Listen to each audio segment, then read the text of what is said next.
Here we go. Okay, welcome everyone to Delusions of Grandeur, in conversation event between David Parkin and Nikki Mattocks, all the way from London, virtually, and chaired by myself, Lydia Towsey. It's wonderful to be here. Thank you for coming along. Okay.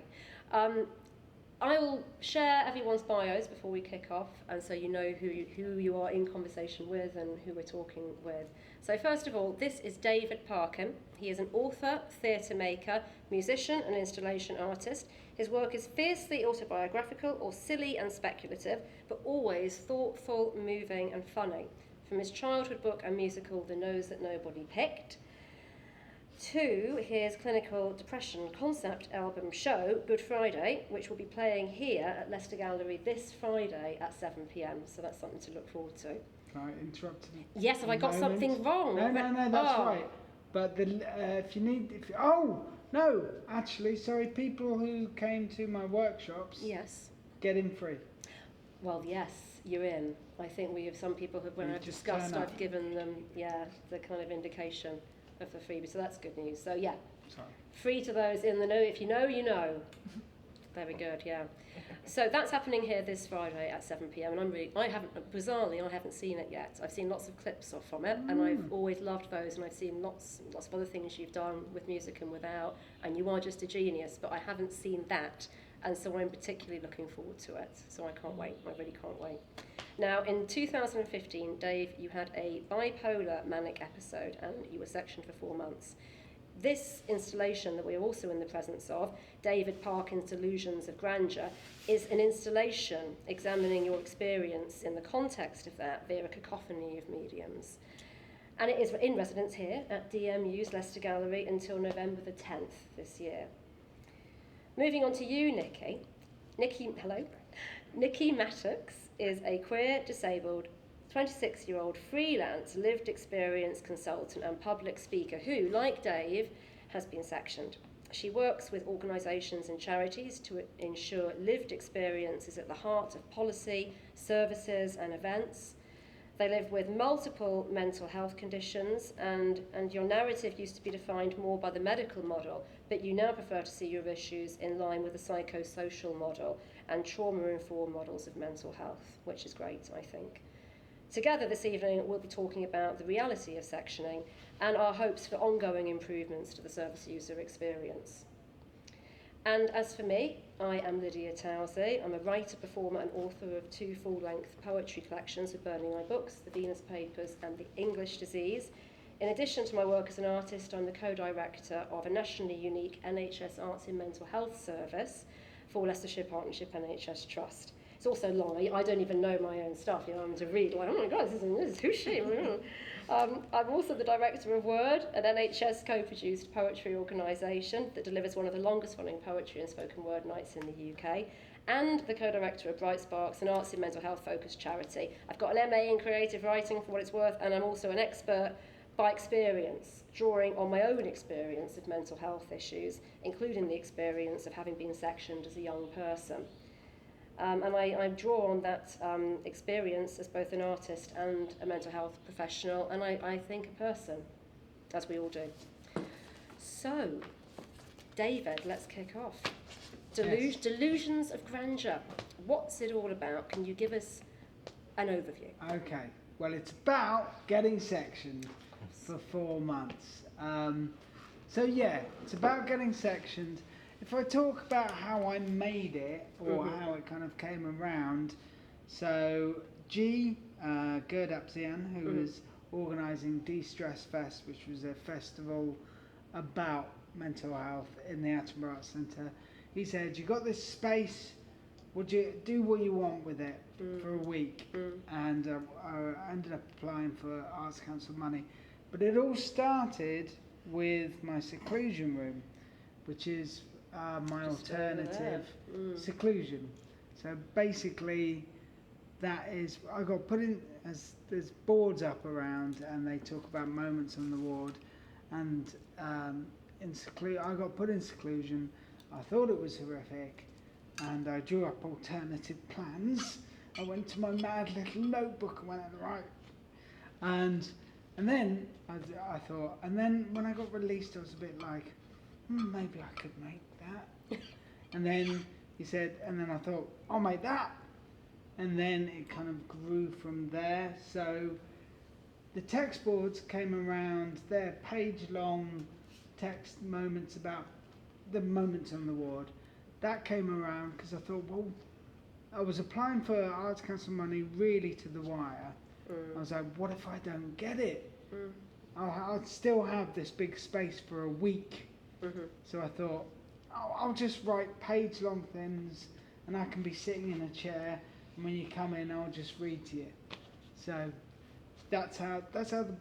So the book started in sort of these sorts of boards, via these boards as almost, they weren't taken from something longer as extracts, they were the whole thing. I was always and then you built around, you wrote more to fill in the gaps. I was thinking, people come in, they want something short and snappy. Yeah.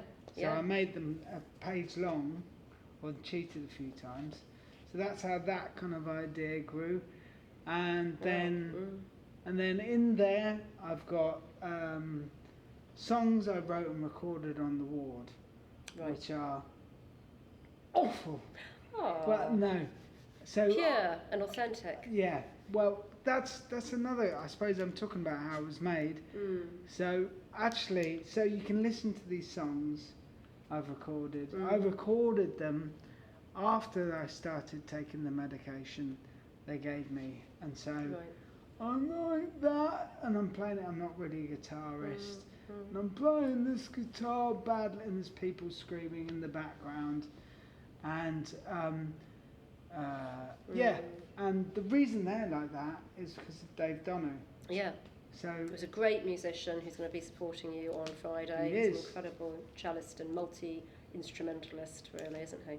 Yeah. So I said I wanted to turn them into proper songs, and so you could listen to them and there'd be, violins or whatever.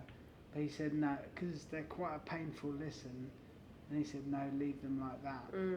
So that arrived. There's also another thing that's got various bits up of letters and poems I wrote to Morella because I felt madly in love with a fellow inmate, and so it's looking at from a plethora of mediums. There you go. A cacophony of mediums. Plethora. Sorry about that. I don't know how that cacophony snuck its way into your bio. Yeah. Do you say plethora or plethora? I say plethora. Do you say plethora? Let's call what the do whole you thing think? off. Well, no, let's not though, because we're here now and everyone seems to be enjoying it. And then there's a dark corner where you can read Stream of Consciousness I wrote when I crashed, and you can listen to it too. So that kind of sums it up. So it's amazing. So sort of psychic geography somehow, like where you relocate this memory and give it a physical life beyond in another time, in this present time. It's very interesting. Nikki, as your bio shares, and as is the case with Dave and I, you've also been through the experience of sectioning. What was it like for you? It was very difficult. I found that I got quite frustrated. I've been sectioned quite a few times. Okay. The first time was in 2018, and I had lost a friend. I was bereaved, and I just got so unwell, and then I was sectioned at home and taken to hospital, which I didn't know they could do, but then that's what happened. Yeah. And it was a weird time because I was actually a student nurse at the time, and I couldn't be sent to the local ward because that's where I was working. Yeah. So I was sent to this private ward, and it was just bizarre, like, because I was on 1-to-1 when I got there, so I couldn't even use the toilet in peace. I couldn't watch TV on my own. Like, I was always constantly monitored, and it was just really difficult. But at the same time, some of the staff were absolutely amazing, but then there's other times, like, for example, like I needed, like, I wanted to go out for a cigarette, and I would ask them, and they just be patient, and that's a phrase you hear a lot in hospital. I find, just be patient, because everything always seems to take so long. Yeah, and I guess it might be a pragmatic phrase, because you know, the situation is that there aren't enough staff, or it isn't possible. And at the same time, it's I can imagine how infantilizing that might feel. You know, it probably would for me. You know, just be patient. Yeah. You know, and it's quite it's a far from ideal circumstance being in hospital, just anyway. Let alone beyond, you know, against your will. You know, that you can't leave. And so any of those things become more stressful, you know, not being able to do what you want to do when you want to do it, that sense of having to be watched if you're on obs like that, because that's quite a stressful thing. I think as humans we need to have, you know, we need a good balance of privacy and company, you know, so privacy and support, but too much of either thing, whether you're a massive extrovert or an introvert, you know, is unbearable. We couldn't live our life all the time in public, and it would be probably difficult for most of us if we had to be in private all the time. But being in hospital is a situation where none of that matters. It becomes someone else decides what your needs require or what your needs are, and that is met. And it isn't easy. It is not easy, is it? I mean, I was on one-on-one for a while. Mm-hmm. Nikki, Yes, you were, weren't you? And if you have someone right outside the toilet door, and you're trying to have a shit. I don't like it when you're in the toilets in in a supermarket or something. I have to wait for someone to run the taps that put the hairdryer on. It can be a very lonely experience and a long time sometimes. I just found I couldn't go if there, you know. So it's awful. Even that. How did you find that? How did you go into the toilet? We don't have to go there, Nikki. You don't have to go there. You've got your own life back now, you know. But these are the sorts of things actually that are very difficult. You know, we're going to come to this issue of, you know, privacy in hospital and a number of things that, you know, we take for granted being able to do in the privacy of our own home. And when hospital becomes your home and that's no longer possible, it's a completely different situation. And ironically, a place that's about recovering through no fault of anyone's, like, you know, potentially, you know, can become not very conducive to that recovery because it can be stressful. I mean, I'm not sure that sectioning can ever feel like a completely like a positive really experience of any kind, but I'm wondering, you know, is there anything? Do you think there would have been anything for either of you two that might have made it even slightly easier at the time? You know, I don't know, Dave first, maybe. Okay. Yeah. Smoking. Or just the wholesome stuff. I'll come back to that because it's been banned. Okay. Yeah. But I'll come back to the end. Yeah. Smoking was great. Because you'd go in the garden and it was a way of socialising and relaxing. Yeah. I didn't mention this, but you can listen to interviews with my friends and family about visiting me. Right. So, visitors. Friends, yeah, visitors. So I would say if you've got someone under section who you know, go in and visit them because it makes such a difference. Visitors, yeah, and art. I have to do my little hand when I say art. So I was like always playing the guitar. I was in the garden. I was drawing on the wall, and so I mean, I was manic. So I was like myself, but even more so. Yeah, and actually other patients, friendships. Yeah. Patients. So this, you know, this social aspect, you know. And friendships with nurses, actually. Yeah. So relationships just in general, whether it's visitors from the outside, relationships with professionals inside, peers inside, but, you know, socialisation. And you talk about smoking, which sounds like, oh, it's a bad thing, but of course it's self-soothing, it's self-medicating, and it's identity for some people. And so these are all things that are helpful, you know, when your identity feels more wobbly, when you transplanted from one situation to another, that one can recreate in these ways. And that's actually, ironically, quite healthy, you know, perhaps at least at that point.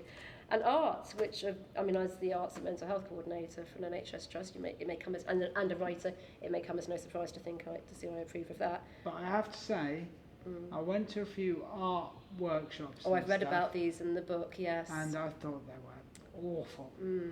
They, you know, they're always led by this very well-meaning, earnest.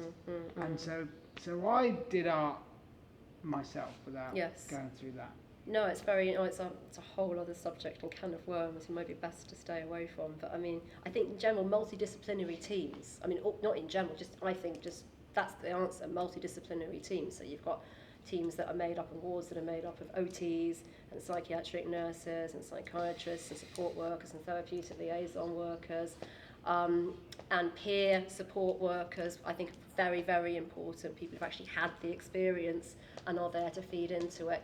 And I think a missing part, you know, maybe not so much in Leicester and Leicestershire, but maybe in other cities, and we can always do more here, is creative professionals as well. Because artists who are specialising in arts in mental health, who can really complement the work of occupational therapists, and to build a come-by-our team which surrounds someone who's recovering with the best possible conditions for recovery. When I was in there early on, I thought I could revolutionise the NHS. And so my idea is there'd be one artist nurse who'd be there all the time, and they'd have cigarettes. They'd Really? have cigarettes to give I to can the... see it's starting to break down, maybe. Yeah. It might not And they'd pass. give everyone like their own lighters. But they would hopefully be multidisciplinary artists. So they'd go Jessie or whatever. Jessie's. I'm not saying you're under Here, have a section, cigarette, right? young person. Yes. I've never smoked. She doesn't want Okay, it, Dave. I'm She not doesn't gonna want give- it. But Jessie's really good at writing. She is. Yes. So brilliant I'll writer. help her in that respect. Yeah. Or Dawn, for example, might be a really good painter. Yes. So they will Yes. get to know Yeah, you many artists, individually. Yeah. And I mean, it sounded like an artist in residence. Yeah, But but without all the the facts, time. perhaps. Yeah. I mean, only because I'm just not sure it would get past BMA yeah. guidelines, really, the British Medical Association. Yeah, but good thinking. Yeah. I mean, were there such things that made it any easier for you, Nikki, when you were sectioned, in the immediate time or in the aftermath?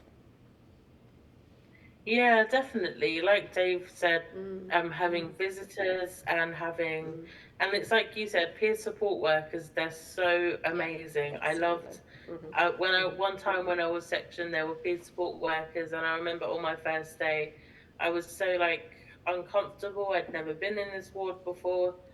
And she just sat down with me and spoke to me and told me all about her experience, and just that feeling that you're not alone, because I think being sectioned in hospital is quite a lonely experience. Yes, Like it takes you away from your family, your friends, your yeah. work, your education. And I think having those relationships, like you said, is so important. And I think, I know we'll get onto this later, but a different environment, like more paintings on the walls, like making it a bit more welcoming to be in. Yes. I think as well, like just being able to have some home comforts as well. That's such a Because good point, sometimes they take stuff off you that you're not allowed, and there's usually very good reason for that, but then I think being able to have some things that are allowed is just really important as well. Yes, I mean, as soon as you started talking about paintings on wards, and it's not uniform perhaps, is it, that we don't have a standard that you must have artwork up on walls, whatever mental health ward you find yourself in the country. That's not the case. And I found myself thinking of how, did you see the news story a few months ago? The government deliberately took down artwork from an immigration centre because they didn't want it to be too welcoming, which was like, I mean, disclose all opinions my own. I'm not speaking for the NHS, though I would hope that, compassionate people wouldn't think this way. But that's my view, that, I think what a difficult thing to take down the signs of welcome, but how interesting the signs of welcome would be art, would be creative. And so there's a message there for how perhaps we can make our public spaces, and especially ones where people in the most vulnerable positions find themselves as welcoming as possible, and think about the measures like that. That we will come up. There's so much more I want to be saying, and these are wonderful things. I'm looking at time, so I'm going to move us on. I'm the worst person to be in charge of chairing time, by the way, as you've already figured out. But nonetheless, Nikki, in your bio, as I shared earlier, you talked about the value of psychosocial and trauma-informed mental health models as opposed to the medical model when it comes to recovery. Could you expand a bit on that? Because that's very interesting, I think. Yeah, so as I was growing up, like a teenager in the mental health system, and then as a young adult in the mental health system, I was very much influenced by the medical model, which basically says that there's something wrong with you, chemicals in your brain, there's an abnormality to be corrected. But then as time went on and I got to know the Hearing Voices Network, I was kind of influenced to be a bit more critical of the medical model. And I was like, okay, well, maybe there's not something wrong with me, there's something wrong with the people that hurt me or the people that bullied me or whatever it is that's causing it, like the bereavement or the stress, I don't know. But that's kind of my view of things kind of changed, and even to this day it's kind of developed further, where now I kind of see it as, you know, like the mental health issues I have can be seen, depending on your perspective, it can be seen as like a normal reaction to trauma, and it can be seen as like, you know, quite a human response, because at the end of the day, like, we are all human. We all have, to some extent, some sort of mental health, and it doesn't have to be something that's abnormal and wrong with you if you're hearing voices. It depends on the perspective, but I highly believe that it should be up to the individual to decide what their experience means to them. And I think that's what the psychosocial model and the trauma-informed model kind of says, is that it should be up to the individual. How would you like to define your experiences? Do you want a label of a mental illness, or do you want to see it more in the context of trauma, or in the context of grief or stress? Because these things can't be isolated from a person's mental health. And I don't think it's possible all the time to say, well, it's definitely a chemical imbalance, because it could be stress, it could be other things, and they all interact as well. It could be a combination. So it's so difficult to know what's causing what. Absolutely, and it's that sort of like idea, that's trauma-aware and trauma-informed model.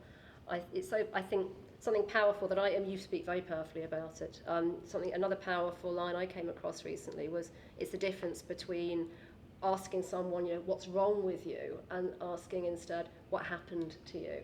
You know, so it's almost like the whole blame is put on someone with one way around, isn't it? You know, that you're somehow, this is your responsibility, and, you know, if you were different, you know, it would be a lot easier, rather than, you know, we live in context.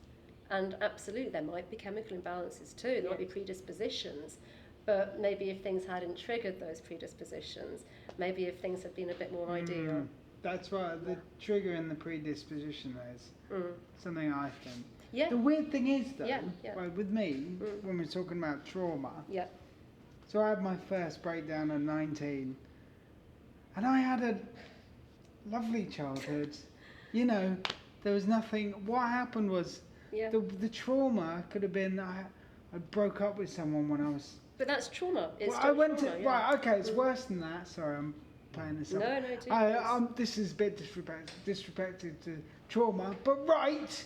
Okay, we decided to have an open relationship. Oh, God, it's taken a turn, this conversation, hasn't it? Strap in, everyone. The first year at university, It was the first year at university. No, we were young. It was a different time. We were in our A level, and we went to uni, and she said, let's have an open relationship.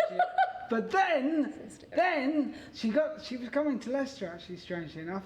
She got together with a guy who lived in Leicester, but also my hometown. So I had to go home at Christmas and watch them snogging in the local pub.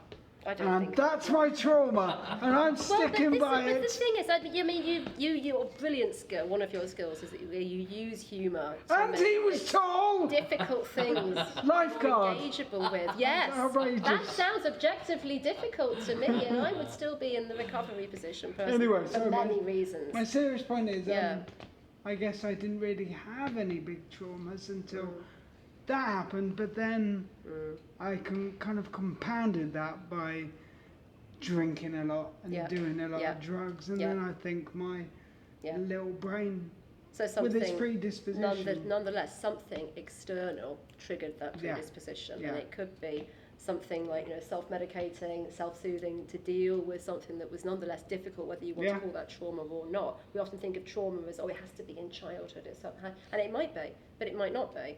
And also we're talking other external factors like, you know, the loss of a job, the loss of a house, homelessness, you know, being isolated, being lonely. These are all traumatic places to be. Failing an exam, the stress of school or college, you know. And so trauma is quite broad, and lacking the support networks, you know, or things not being less than ideal. So we can't work our way through that. Sometimes then the most, as you say, Nikki, the most natural and sane response is to have a mental health response, is to have a mental health problem. You know, it's quite human. It makes a lot of sense to me, and that's the ironic thing. But Nikki, returning to you in the present, your work as a mental health consultant sounds fascinating. Would you be able to talk a bit more about that? You know, how did you get into it, and have there been any particular, you know, achievements you might like to share that you've made along the way? Yeah, so I basically got into it when I went to college. I was 16, and there was like a stall in the main area where you walk through, and there was some kind of leaflets about mental health charities and organizations, and I thought, wow, maybe this is something I could do. And then I basically just annoyed people and sent them repetitive emails like, can I do this, can I do that? And it was just great because I was so young. I find that organizations in particular now are always looking to get younger people on board and hear their views. So I was very lucky to be kind of able to share my views with, like, for example, Mind and Rethink Mental Illness and Time to Change. But then as time went on, I kind of realised there's a gap here. There's no services for young people run by young people. So one thing that I did is I started a peer support group, and that was probably one of my proudest achievements because it ran for 8 years. Wow. Ended last year, but it was amazing to be able to support people directly using my lived experience. And I've also done I've done quite a lot of things. One thing that I'm doing at the moment is kind of consulting the World Health Organization. Wow. And kind of sharing my story with them so that I can try and improve policy across Europe. And yeah, it's just amazing to be able to share my journey with the hopes to help other people feel less alone.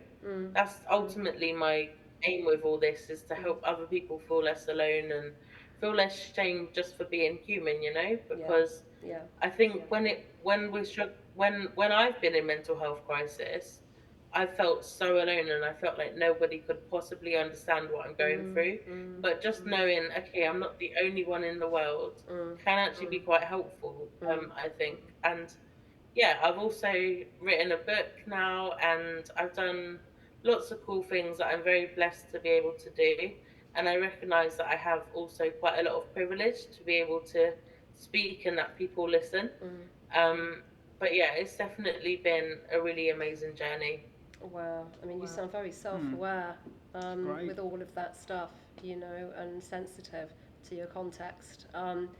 And you know, if it is a privilege, it's also a privilege for people to be able to benefit from your experience. And I think it's very generous as well, because often mental health problems are so stigmatized that if you have been through something like that, there's a tendency not to talk about it later. You know, if you experience any degree of recovery, or, you know, make a full recovery, you know, much as anyone who recovers from anything in life, you know, life is so cyclical with ups and downs, but there's a tendency to close that door, be ashamed, never mention it. And then the problem is, this view of mental health, people with mental health problems pervades that someone with a mental health problem is completely different to everyone else in society and is in some way lesser, and people with skills, people, you know, that you might want to be like, they've never had a mental health problem and they never would, and it's just not the case. And so I think really all of us here are brilliant, really, for supporting mental health as audience members and turning up and showing that it's something that matters,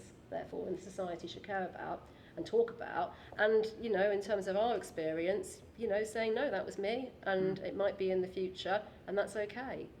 I mean, when I think about your work, Dave, and when you think about it more importantly, what is the balance for you in terms of writing and making to reveal and connect and express and doing all of those things to change things? to influence. Yeah, this is the question I've most struggle with. I did send them the questions in advance. Just that I mean, I think you all know the illusion has been challenged slightly by Dave's mentioning of me having shared the question with him in advance. But you do tell us, Dave, what you've been thinking about. Let's do that again now. No, I like that. I thought it was quite funny. Great question, Lydia. that you asked. Now I think about it. I'm so torn on that because I've always sort of I've always felt like I'm not really doing it to smash stigma. For me, like the one thing people often don't talk about is the fact that a bad mental health experience, especially with bipolar, can be profound. Profound thing. It's profound to be flying and having all those thoughts. I mean, it's also profound to be so broken because then you have to build yourself up.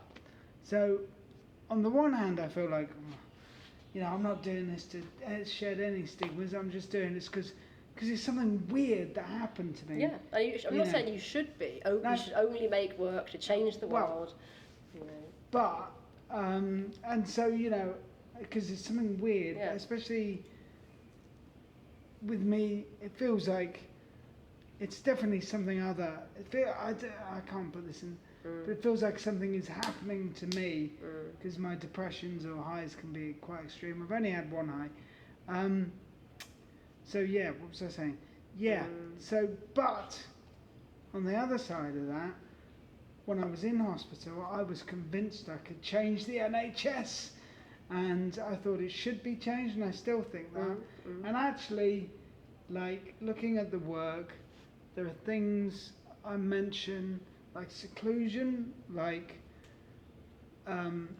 So, what's interesting about that is I'm friends with Steve Brown, who's a kind of academic, and he was involved in the first Delusions, and. Actually, academics are actually making a paper that could affect Parliament or something in the future. And I've been cited a few times in interviews a little bit.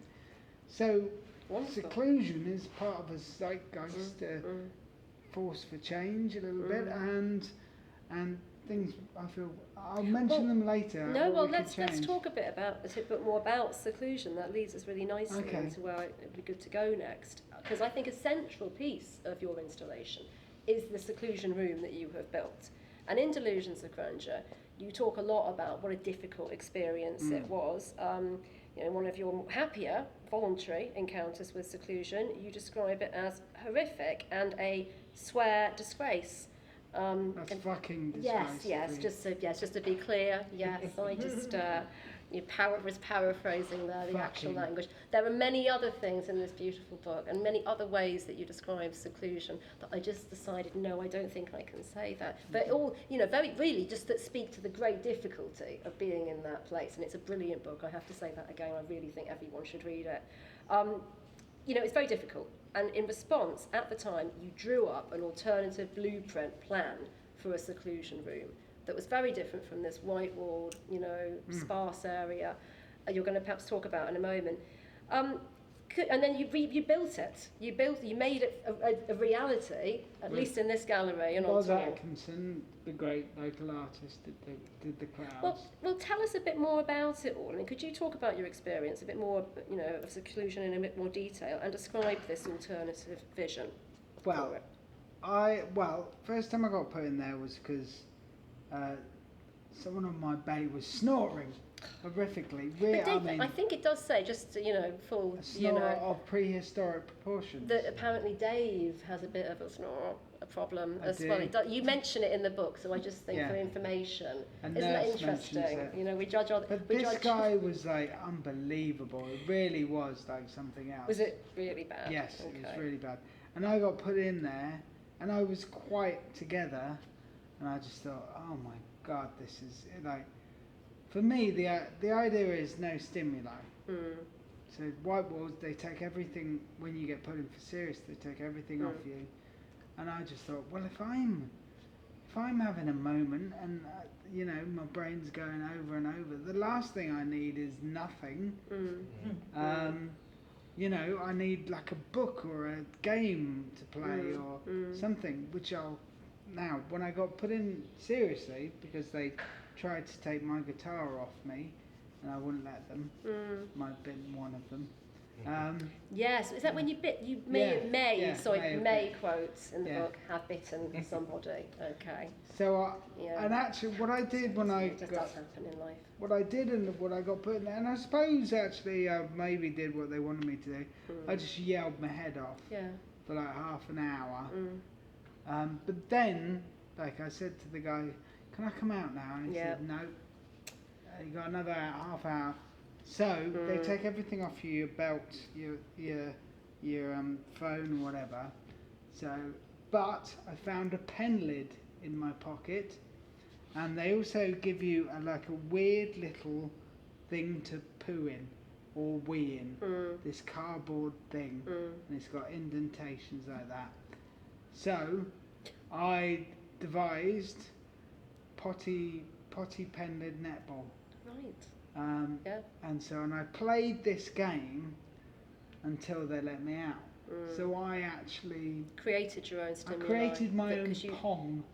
Yes, that too. Tetris. No, I don't mean Pong. I thought it was Pong. I was there. Isn't there a game called Pong? Ping pong. Do you mean like a ping pong? But it does have a double meaning. Like that. Anyway, or Tetris. Or Tetris, yeah. Yeah. But that in a way was you adjusting the situation, so it created what you needed for you to be as well as you could be in that situation, which was some stimuli, which is interesting. It makes me think it's a very, basic comparison, but when in the pandemic, when everyone was very agitated, fidgets went through the roof, didn't they? Because of people needing something to work out their pent-up stress, and that's obviously a very low-level example. But it is interesting, and it does speak to how there is controversy around the use of seclusion. And I know I think the big problem with it is it's one size fits all.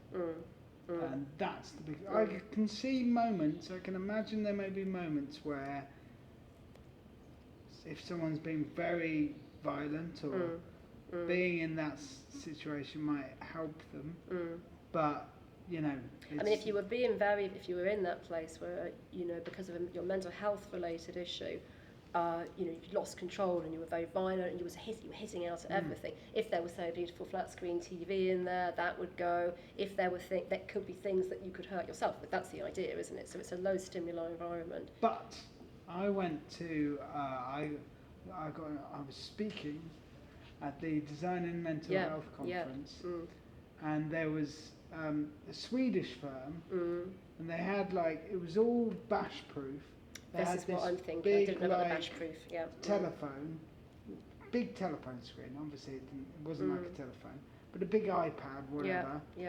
And it was like so you could choose and put things on it, like a nice surrounding and. It was like your seclusion room, but even more so because you had more choice. In the Swedish, they know what they're doing. It's illegal to keep a guinea pig in isolation in Sweden. That says a lot for me in a good way. But I mean, so your seclusion room, describe it for people who got nice can't see it. Cloud murals. It's got grass on the floor, not real grass. It's got a comfy bed because they didn't give you a comfy bed, and it's got nature sounds playing, and it's got.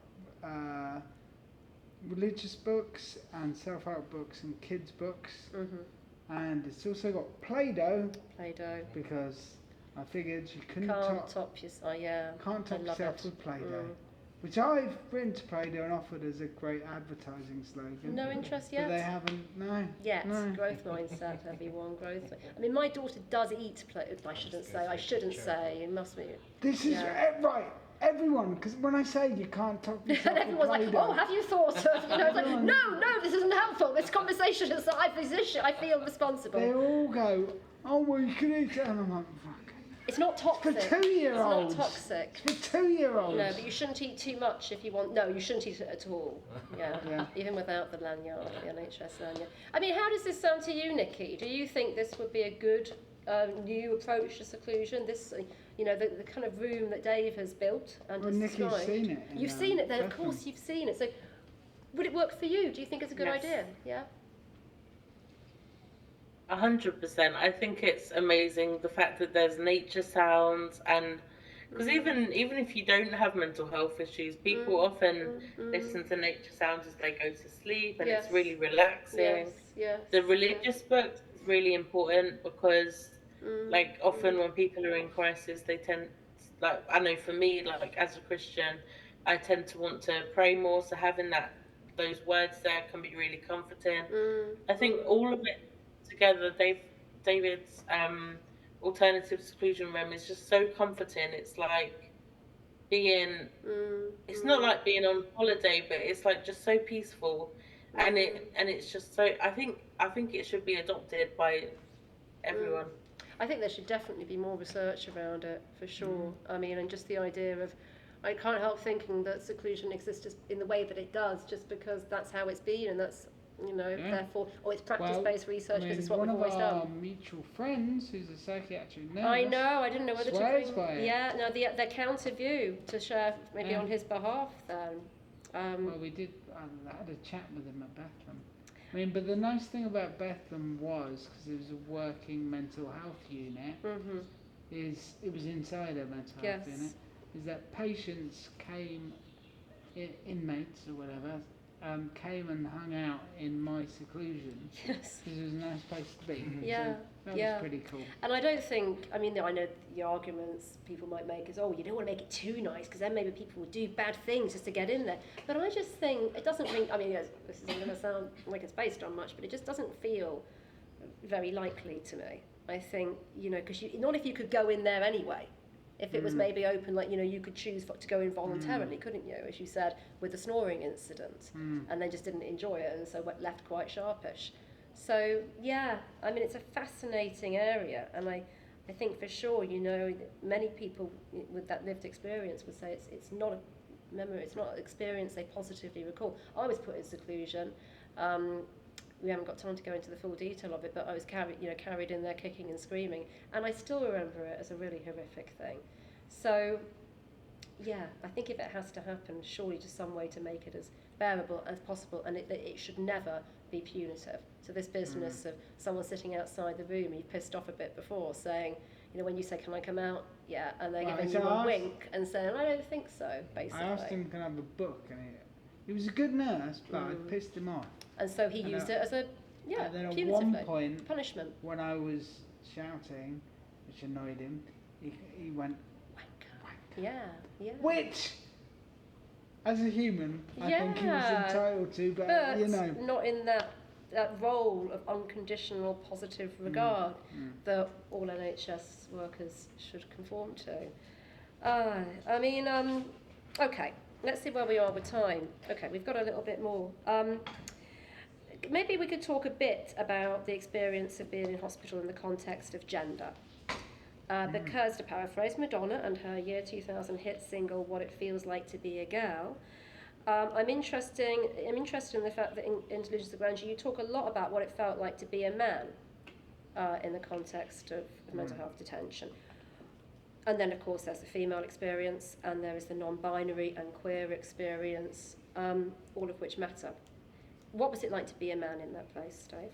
Well, I guess I come from I identify very clearly as a man, and it was, I got put in a mixed ward first, which I felt was nicer, it was homelier, and they were more loose with the rules. They'd let you out a bit later for a cigarette or something, and it was generally a bit nicer. And then but you see, it's problematic because I was extremely libido. You had a high libido, libidicious. Yes, I don't think that's the word either, but we know what we're saying. I was. You're a bit sexy time, weren't you, Dave? Oh yes, I was flirting with everyone, and I that I met someone and we were, you know, in hindsight, it's not really not ideal. It's not not ideal on, Dave. It wasn't on, but you were on. It's not ideal well. to form a relationship with someone you meet when you're under section, says Dave. I mean, if you recover afterwards and then you decide to stay together, that's fine. So I don't want to. No, there are many But different anyway, approaches you know, to life. Yeah, absolutely. So I got moved to an all-male ward, and I think the all-male ward was a bit scarier because men can be. There was a lot of very masculine men in there. There was a bunch of 3 lads who I think it was vaguely criminal, and they said you can I don't know if I'm saying the right thing, you can either go to prison or you can go to the mental health unit. So they didn't seem, to me, they didn't seem that mad, but they were quite blokey. They're very intimidating, and I wonder how behaviour might change in context. So when men are just with other men in the same way as when women are just with, you know, and people of one who will identify in one way or in each other's company, how does that behaviour change? And I bet there's research to say that the behaviour of men, you know, all those round changes. Yeah. And you talked about it just being nicer. There were other things like men's showers being closed after 7:30 and the women's stayed open. So a lot of inequity, really, though, as well. I mean, Nikki. One other thing. I think. I mean, obviously everything's a lot more fluid now, but we can all understand that men can be more dangerous because of the physicality, and so the rules with men were stricter. That's how it felt. Yeah. Which is kind of understandable, you know. Like, I'm raising maybe a lot of questions, but I don't have many answers, you know. No, but I think questions are always more helpful because let's not pretend we do have all the answers, and it's all to be explored. What was your experience of being an inpatient like Nikki in the context of gender? You know, is there anything you might want to say, or perhaps not, but is there anything you could say around that? Yeah, I mean, it is difficult because I kind of consider myself as non-binary, so being on an all-female ward was difficult because pronouns don't get listened to. Staff just never took it on board. And my brother is a trans man who is on a female ward at the moment, actually. And even still, his pronouns don't get listened to. Like, it's really difficult because I think, because I've had this argument on his behalf with the staff and the manager of the ward many times, and they say, you know, it is an all-female ward, so it's difficult for us. And I'm just like, the thing I don't understand about that is that you have no problem calling your male colleagues the right pronouns, and so I don't understand the logic there. That's going against guidelines. I mean, it is, and there are guidelines in place that say, however someone presents where they're when they go into hospital should be upheld and respected. If someone is wearing female clothes, even if they are biologically male, they go to a female ward. And if someone is non-binary, that person should be asked, and this isn't ideal, which is another subject, but they should at least be asked, okay, the choice is male or female, though, which would you prefer to be on? I mean, of course, it's not ideal, because you're neither, you know, if you're non-binary. But that is the guide. So there's an issue here about guidelines not being followed, and a lack of awareness and staff training, which is very disturbing to hear of. I mean, what can we do to improve any of this? What would make it easier from a gendered perspective? Either of you have any thoughts on that? I mean, I certainly, I prefer the mixed ward. Yeah. Because generally that things are more going to single sex now, aren't they? Yeah. I prefer the mixed ward because it's more natural. We live in a mixed context. But, of course, we understand this is an imperfect situation, and there are also very good reasons for having separate single-sex wards. I mean, when I was in hospital, it was a good 20-something years ago now, but it was way before single-sex wards. And initially it was kind of okay, because my issue was I had an eating disorder, so I didn't really have a body initially. And I felt a bit asexual, I guess, in that way. But as I started to put on weight, suddenly it felt a lot more threatening and dangerous, and I felt in confusion and psychotic. I wandered down the male end. I was like, oh, not in Wonderland now, not in Oz and all of it. I felt intimidated, and I think I could have been. I could have been on the receiving end of predatory behaviour. I was. And beyond control, because no one is well. No one is themselves. I did a couple of things. I treated women certain ways. But in that context, in reflection, when I crashed, I looked back and I went, "Oh my God!" But that's because you are So yourself. I think I think with all these things that we're bringing up, it's really complicated. It is. There's not an easy answer. Yeah. And I think that more money is the. I mean, more money, and I think some things also don't. I mean, absolutely, we want to improve patient services and environments, and that does cost money. But in terms of, and training even costs money. But there are some things which are about sort of changing hearts and minds. Following through policy.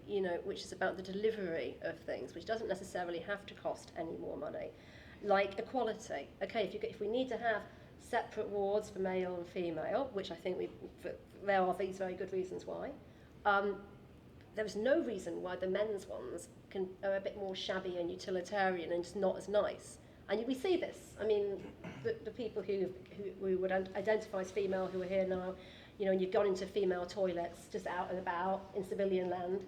Oh, they're lovely often, aren't they? They've got your mirrors, sometimes a little flower, some spray, ooh, a little light, it's lovely. I'm sorry to upset anyone who doesn't go into the female toilets.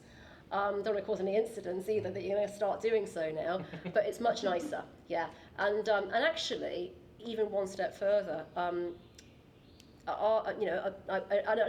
unnamed mental health unit that I'm aware of, there's a staff toilet and a patient toilet. So that's one step beyond gender. They should be, it's just toilets because we're all human.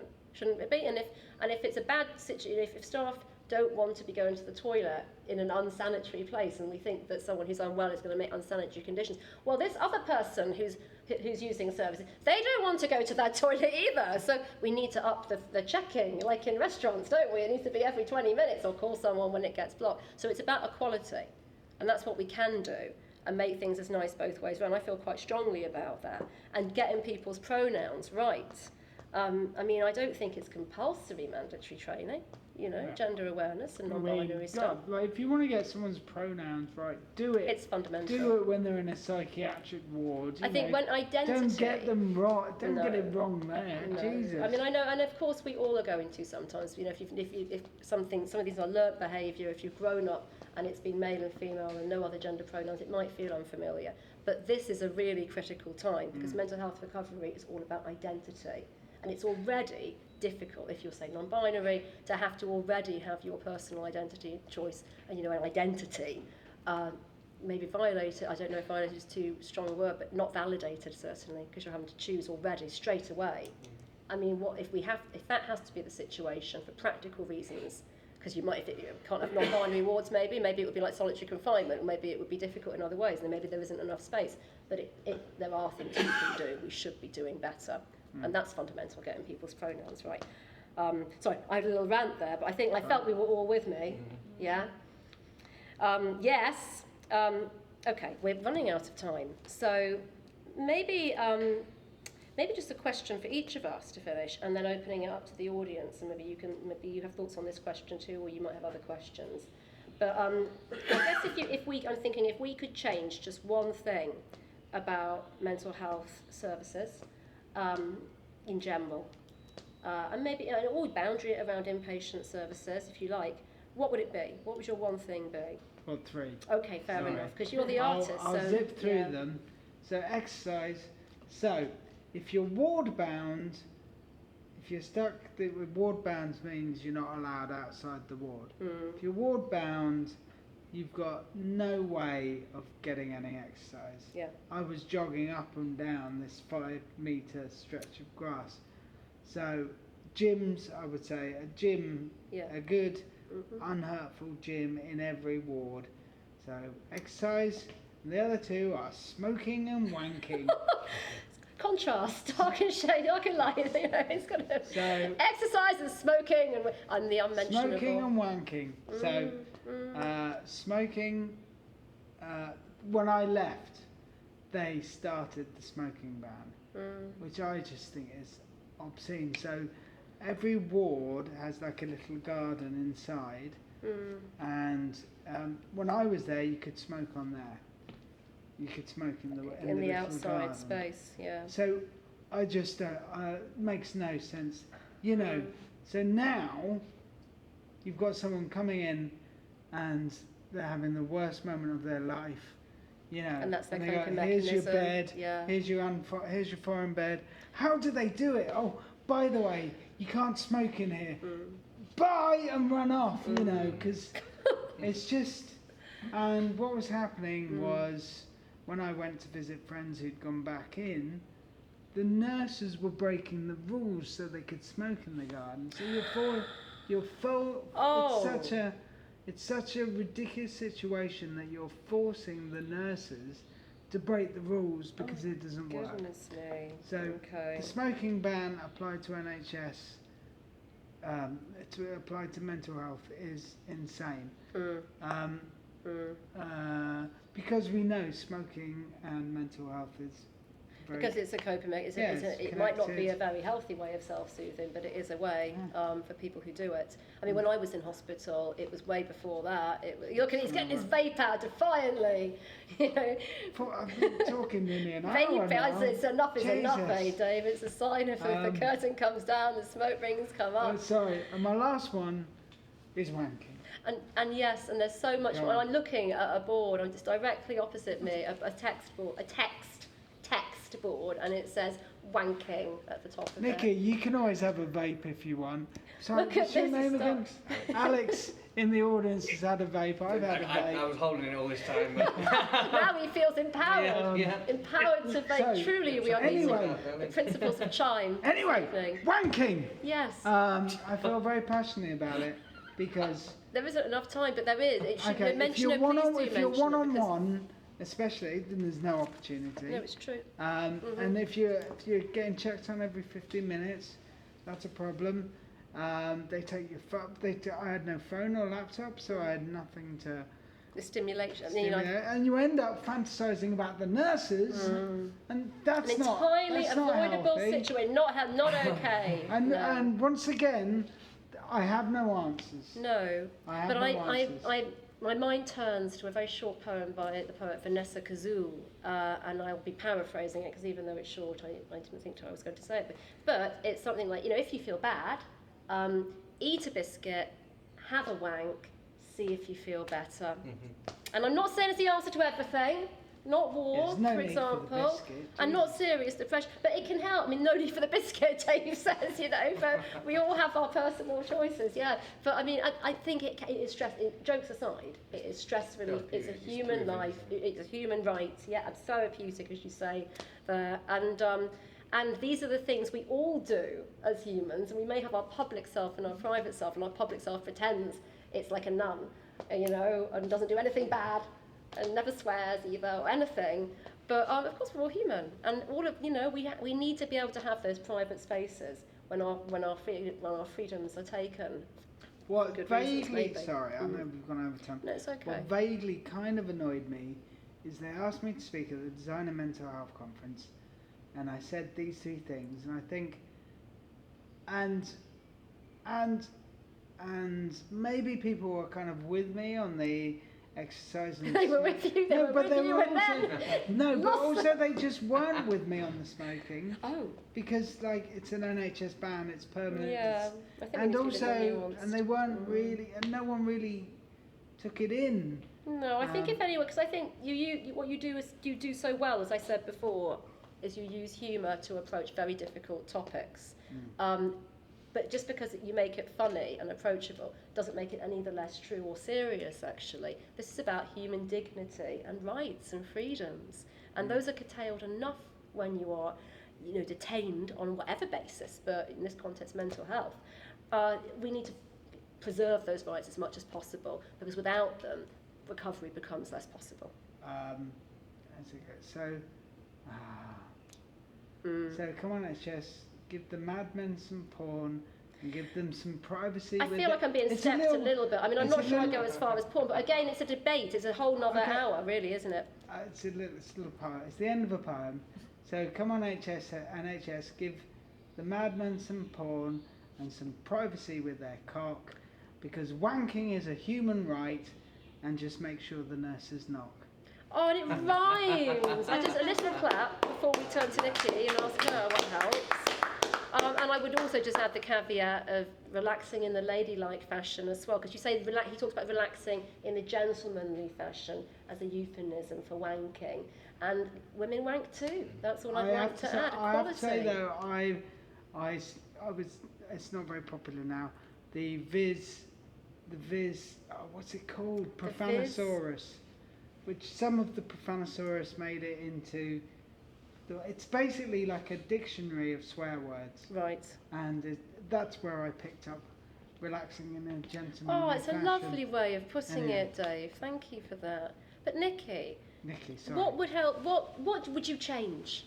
You know, he's saying, you know, exercise, access to gyms, being able to smoke and have a wank. What would you change? I think I'd give people options. So the choice as to what gendered ward they'd want to go to, the choice as to what medication they'd want to take, and the choice as to what therapy they want to have. You know, like I think in the NHS often it's quite limited on what options you have. So I think giving people the choice and the freedom to say, this is what I want, and if they're too unwell to make that decision, then to be encouraged to make like an advance directive when they are well, to choose what they want when they're not well, because when you just take those options away from people, they feel trapped. Well, at least I did. So yeah. But the difficult thing for me hearing that is this is meant to be the case, of course. You know, collaborative care. You know, as we talked about with the non-binary issue and where you go, that is absolutely what's meant to happen.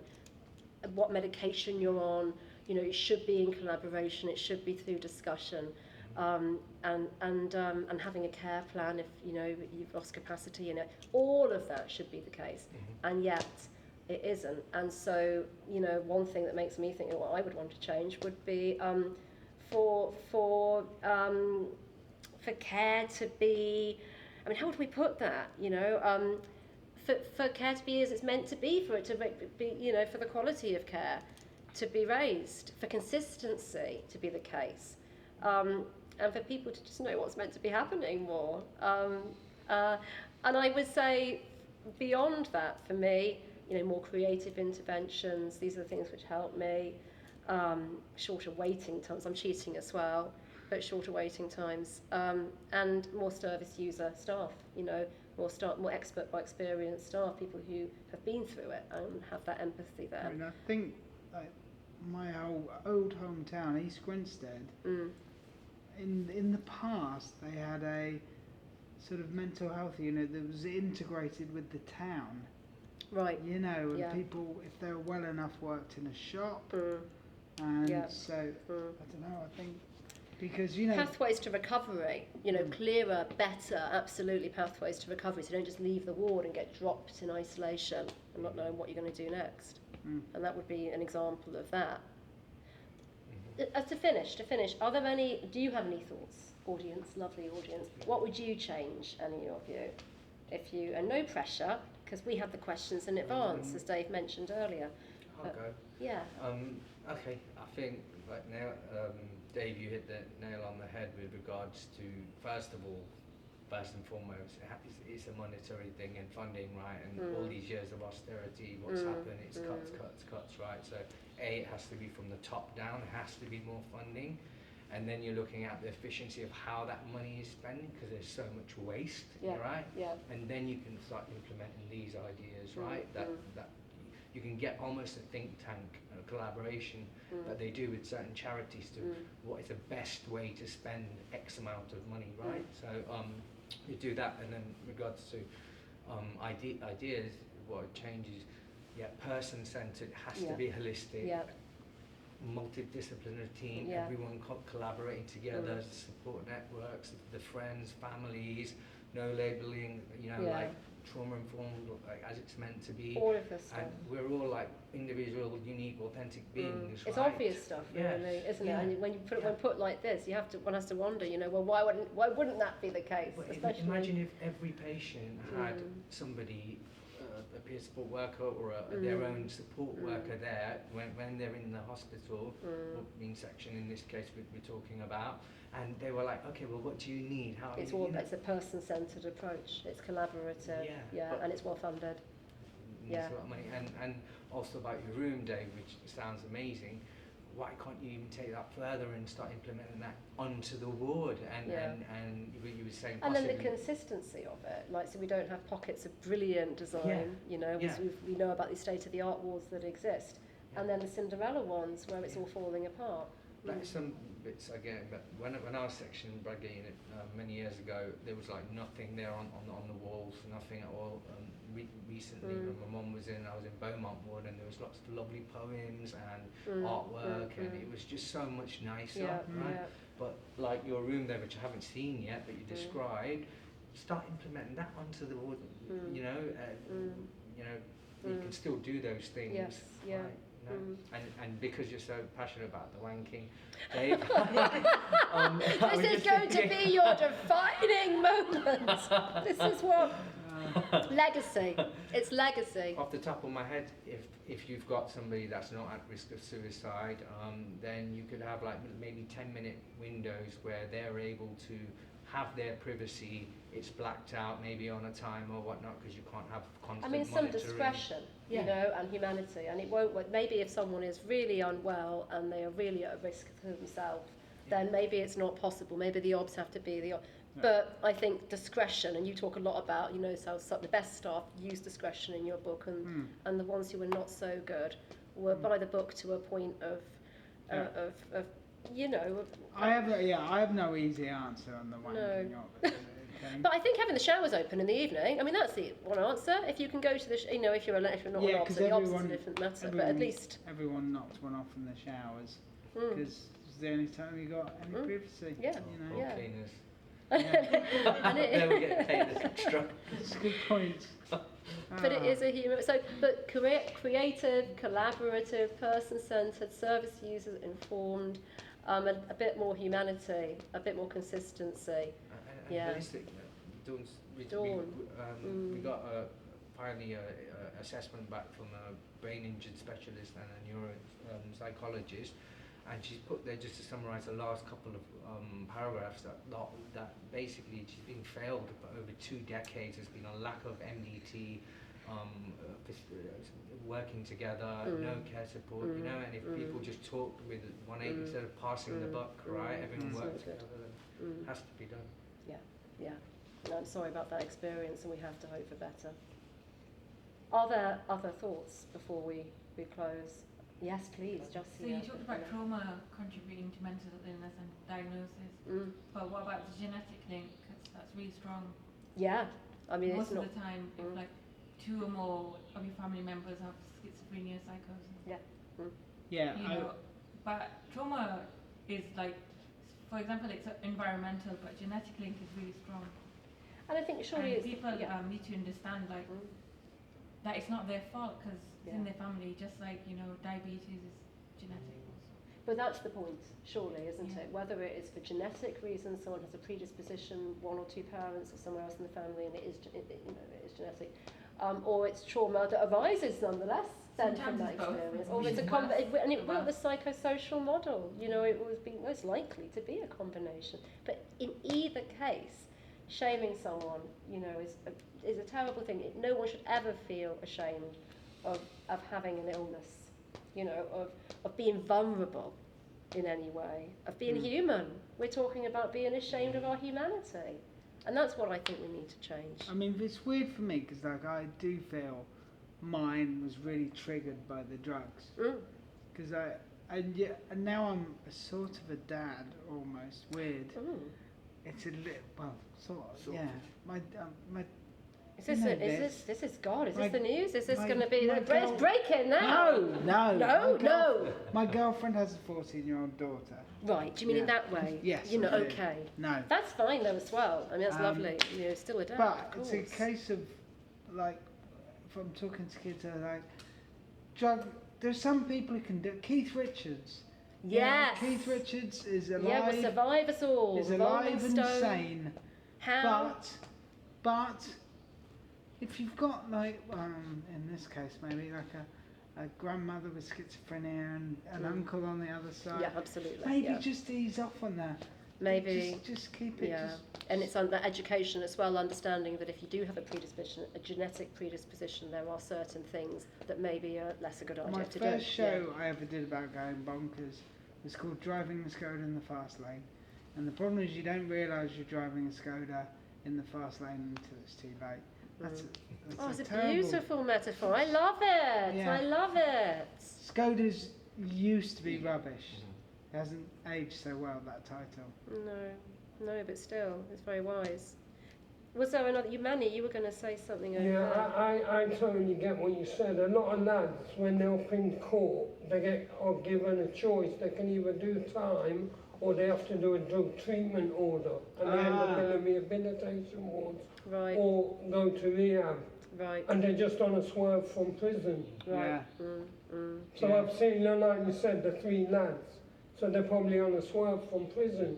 Yeah. But then when they get into rehab, they don't like it. They realise they're terrible Yeah, mistake. This is as they- much a prison as and it shouldn't be, of course, because know, it's because and prison then shouldn't be yeah. punishment either. Actually, and mental health recovery certainly shouldn't. Yeah. Yeah. So they're like the original McMurphys.